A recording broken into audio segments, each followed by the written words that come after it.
If you are looking to buy your first pair of Doc Martens or just in the market for a new pair and you're not sure where to start, then this video is for you.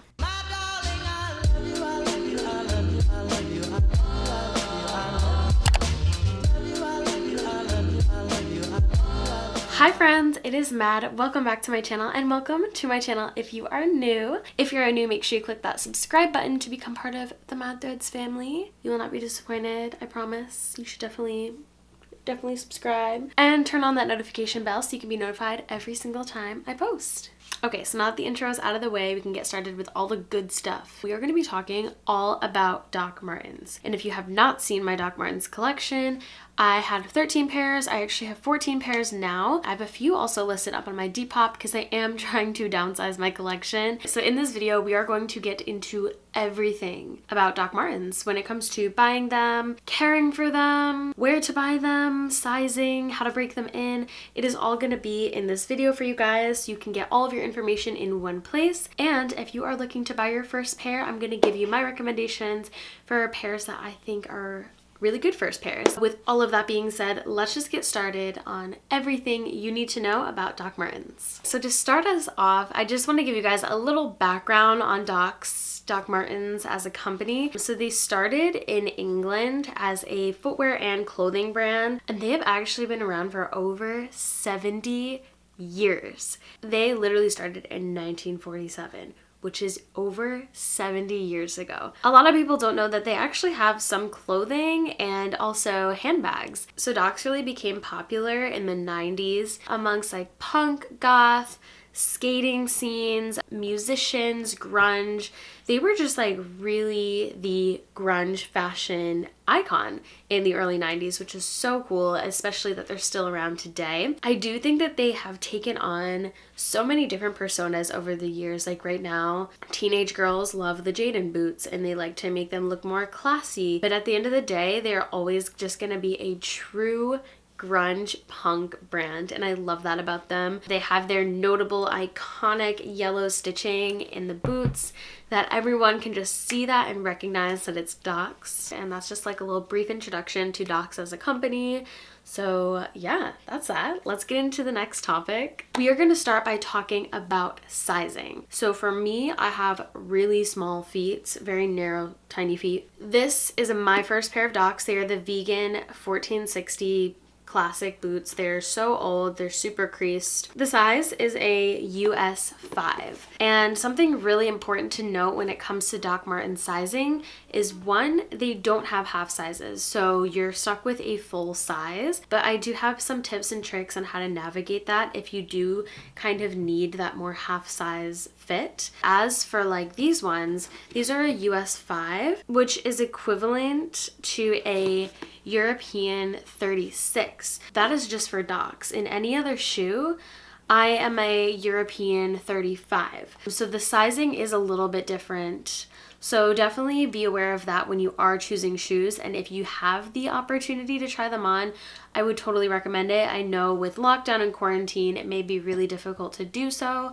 But if you do have that opportunity to go in and try the shoes on, I would totally do that. If not, it also depends on the style of Doc that you're looking to buy. So some run a little bit bigger, some run a little bit smaller. For me personally, the Jadens run much bigger. They're just more bulky, they're more big. So with these ones, I size down. So these are a US 4. So in some shoes, US 4 fits better, and in some shoes, US 5 fits better. It just kind of depends on the style, but I know with shopping online, it can be hard to determine that. My suggestion to you, if you're not sure, and let's say you're like me where you're a true size 5, but you know a 4 might fit better, and you know a 6 would be too big. Depending on the shoe, I will size down. So if they are a Jaden, I would 10 out of 10 recommend sizing down.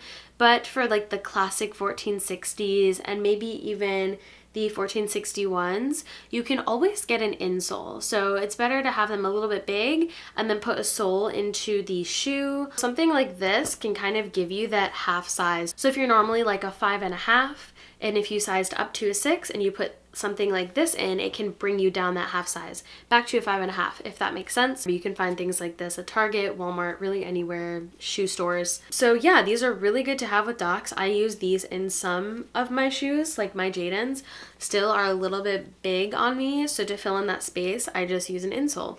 So you can definitely adjust your size if it runs too big. And another thing is that when you first buy Docs, they are going to be tight regardless because they're so stiff. And so after you wear them for a while and you break them in, you could kind of stretch that half size up. Used Docs do run a little bit bigger because they are already broken in, so they might be that little half size up. I find that anytime I buy Docs secondhand, they do fit much differently than getting like a new pair of Docs. So next we're going to be talking about where you can actually buy Docs. Obviously you can get them on the Docs website or in store at a Docs store. I love going into Docs stores, being able to actually look at all the shoes in person instead of just viewing them online. But also you can find them at Urban Outfitters on their website. Nordstrom Rack sometimes has really good price Docs. I know Journeys has them, ASOS, and also Depop has a huge selection of secondhand Docs if you are looking to shop secondhand. That is where I get the majority of my Docs. Otherwise, I actually find them in thrift stores. There's a bunch of different places you can get them. Of course, if you don't have access to any of those stores, online is your best bet. So as for Doc pricing, they definitely have gone up a little bit in price, but you're gonna find them anywhere between like $140 and like $220 US. They definitely are a little bit of an investment. They're not as expensive as some shoes, but they're also not very affordable. I know for myself, like when I know I want to get a new pair of Docs, I definitely set some savings aside to do that because they are pretty pricey. But the good thing is, even when you wear them in 5 years later, you know, they're still in good condition and they don't just like fall apart. They're definitely gonna last you forever. Okay, so let's talk about breaking in Docs. I can show you now, this is a pair that I've only worn a few times. You can see like how stiff it is. There's not really creasing in the toes. They're just very like sturdy. I don't know if you can see what I'm talking about, but they're stiff. This is a pair that I've had for like around 5 years and they're just like super bendable, super comfy, worn in. The difference is this is the vegan leather, so something to note if you don't want to deal with the whole breaking in the shoes process, the vegan leather is so much easier because it's not real. It's basically plasticky based or something like that. It's a little bit more flexible. If you don't want to have to deal with that month or two of being super uncomfortable and getting blisters, go with the vegan leather, which I would suggest anyways if you're buying them firsthand. There are also some styles of Docs that can be so difficult to break in. For example, the 1460 ones, these are the Beck sole shoes. These ones are so tough because you're not moving your ankle around in it. It's solely just your foot that is breaking these bad boys in. They're rough. They are rough, but they're so cute. So something I would recommend is getting the Doc Martens Wonder Balm. That's just gonna help kind of soften the leather. You can literally just massage it into the shoe and it's gonna help break it in, soften it up, and make it more flexible so it's more comfortable when you wear it. Another thing is that it's really important to make sure your Docs fit you. If they are too tight, they're basically going to be impossible to break in. I have a pair of Docs that I think I should have sized up a little bit more on, and I've had them for months and they just will not break in because they just don't fit correctly to my foot. I'm hoping over time that they kind of stretch a little bit as I wear them, but they're so uncomfortable that it's like I don't want to wear them. Just make sure you get the right size, and then I would also recommend wearing band-aids underneath your socks, just on the back of your heel, on your big toe. That might help, even on your pinky toe or anywhere that you find is just getting more wear in the shoe and is getting blisters and stuff. So that's going to help just protect your feet.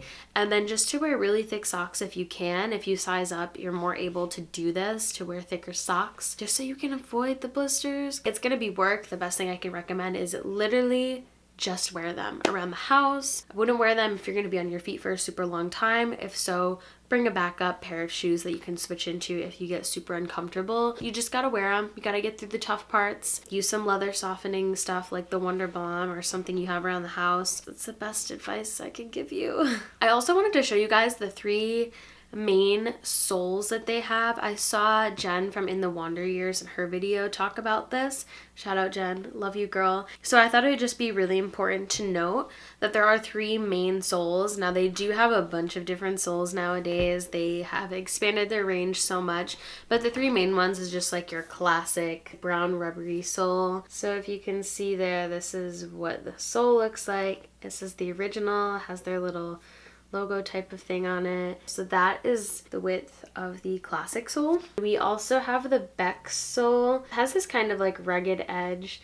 And then this is what the bottom looks like with the logo. A little bit thicker, but not so much a platform. And then this is the Jaden sole. The Jaden sole is much thicker. It's definitely a platform. The bottom looks the same as the Beck sole. Rugged edge there. And that is the Jaden sole.